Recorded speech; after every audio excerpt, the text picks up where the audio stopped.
All right, so we're on our way to Northeast North Carolina to pick up our new drift car for next year. So we've gone back and forth a lot about, do we build another car? Do we not build another car? If we do, what kind do we build? We still want to kind of be unique and stay with our brand and, you know, be the American, so to speak. So we think we found that, done a lot of research. Now it's time to go pick it up. Got my co-pilot here with me, and tomorrow filming, so follow along.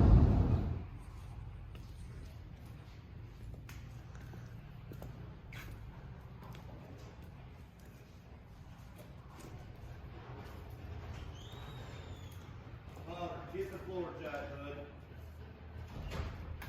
while you're ready. Get the floor jack.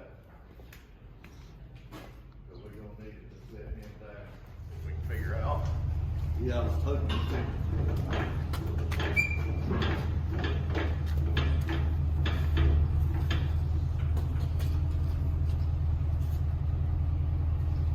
All right, let's see how far we can get it down. So I had this really nice video with this picturesque background, and I deleted it. So this is what you get instead. But like I said, it's got the torque tube. That's where the clutch would mate up to the back of that. Still got the steering rack and some of the weird ABS stuff and power steering cooler and all that. No door. It's a really nice seat here. So this car caught on fire. I'll keep going around here. Got a rear quarter and all that, but the dash is really nice, as you can see. Caught on fire. It smells really bad. Really, really bad. But yeah, overall, exterior wise, pretty nice car. Had to get the comp logo on there. Still got all the rear suspension under it. Still got a passenger door, so I got one to start with. And it's still got a good bit of the front suspension. The guy bought this car to fix a C6 that he had for his son that got wrecked. So he pulled basically everything off the right front and the whole front clip off of it to fix the one he had and sold me what was left. So I'm going to dig into this thing, start stripping it. I'm going to pull the torque tube and the diff and the transmission out. I've got all that sold, so I don't know. Follow along and we'll see what this thing becomes. So, got my trusty Milwaukee. The first thing I'm going to do is start taking off, or start using my 10 millimeter and 13 millimeter and just start taking things loose. See what I can get rid of on this thing. So, there's a reservoir I don't need. Coolant. Bye. Here's another one. That is the windshield wiper fluid. So we'll grab our 13.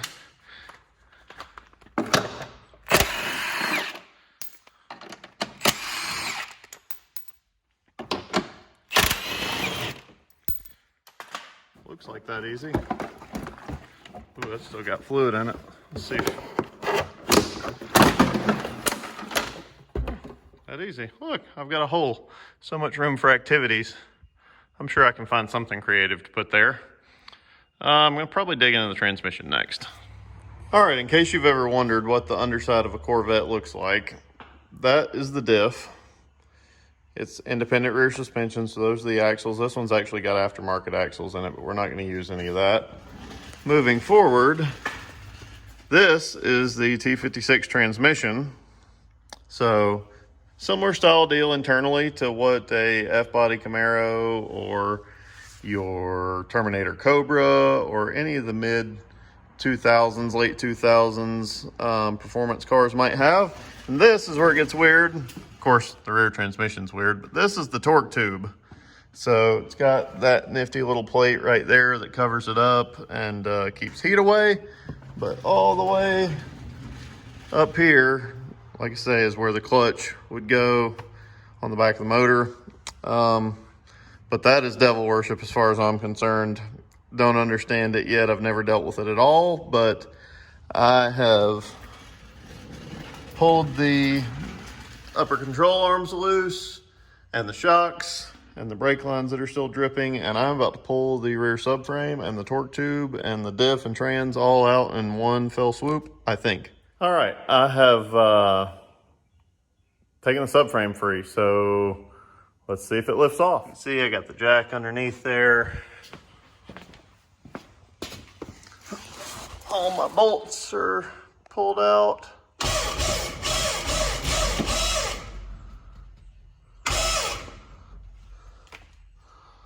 Okay, it's free in the rear, but the front's not coming down, so let me reevaluate. All right, feeling more confident this time.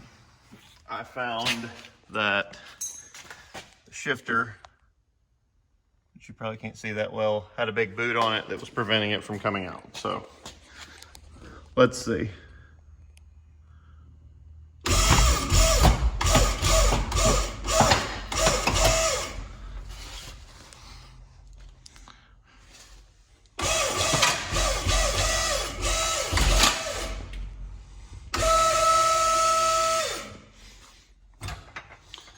There's an angry wire there, but I think that's all. All right, wire unplugged. Come the rest of the way out.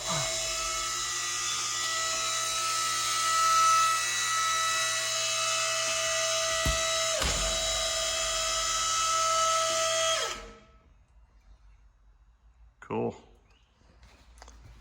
That's the shifter on one. It is mounted directly to the torque tube, so.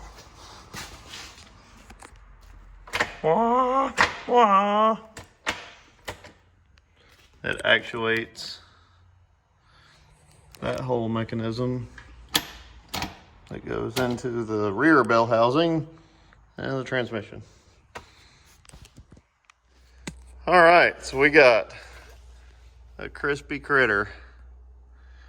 Woo! What are we calling this thing?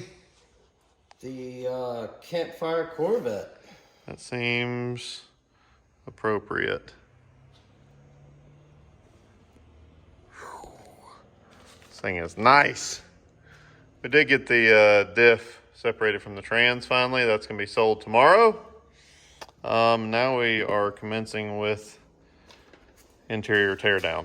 All right, Taylor, what are we working on here, bud? Well, I was methodically removing the dash. What's the certified recommendation for the removal of a Corvette dash? 2.5 pound. 2.5 should do it? Yeah, we'll make it smaller for easier extraction. There you go. Try to see if that works better.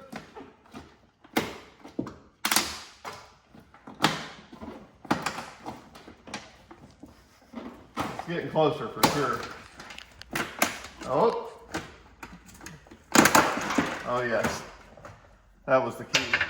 So I hope you enjoyed the teardown video. I've been a really bad YouTuber. I can't say I'm a YouTuber, but I've been bad at YouTubing.